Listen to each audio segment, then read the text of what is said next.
season 2 was the fact that, you know, I wasn't finished with my story. I wanted the world to get a little more in depth with Stevie J. And I haven't even tapped, you know what I'm saying, the bare minimum yet.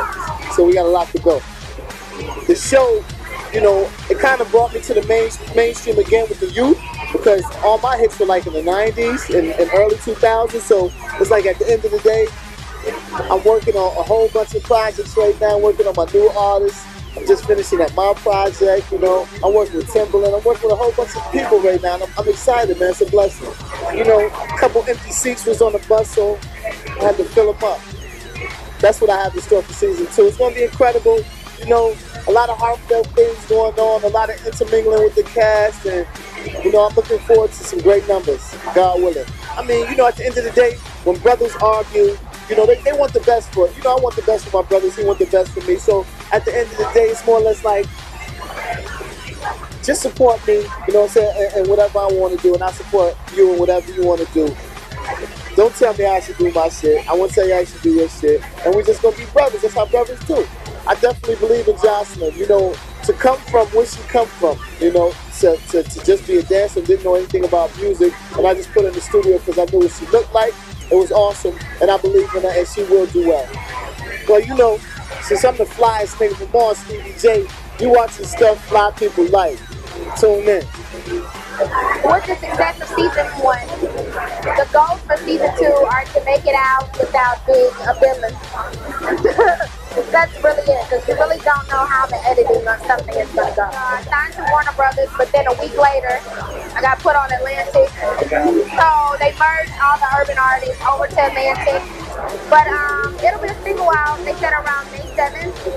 And I'm just really excited because I took a lot of time on this album. A lot of time. What up, y'all? It's your girl, Michelle. And you're watching stuff Black people like you. I'm what Black people like. I think there's a huge difference between Love and Hip Hop New York and Love and Hip Hop Atlanta, because they're different cities that have different cultures. There are different attitudes that come with those cities and the people who live in those cities. You know, in Atlanta, there's definitely a nothing to lose and everything to gain attitude that I think comes through in the way they live their lives. New York, you know, we're so much more pretentious. Let's just be honest about it. You know, we all have these images that we've created for ourselves, these personas that we want to project, and we're so much more protective of that than anywhere else, even more so than Atlanta.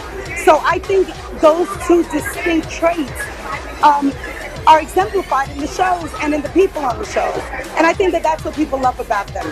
And as I continue to go into other cities, I want to be able to capture the essence of those cities, because I think that that's what sets those shows apart. When I'm looking for cast members, all I really want are people who are willing to be honest, willing to be open, willing to allow themselves to be vulnerable.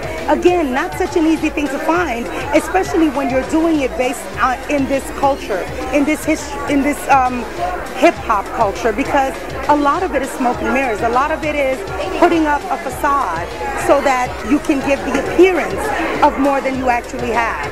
So that's not always easy to find people who are willing to be open and honest about their shortcomings or their lack of. So that's probably by far the most important thing that I look for. And then people who are striving for things, that are hoping to achieve things, that have aspirations and dreams that they want to achieve, because then we get to go along on that journey with them. Hi, I'm Mona Scott Young, executive producer of Love and Hip Hop and The Gossip Game, and you are watching Stuff Black People Like.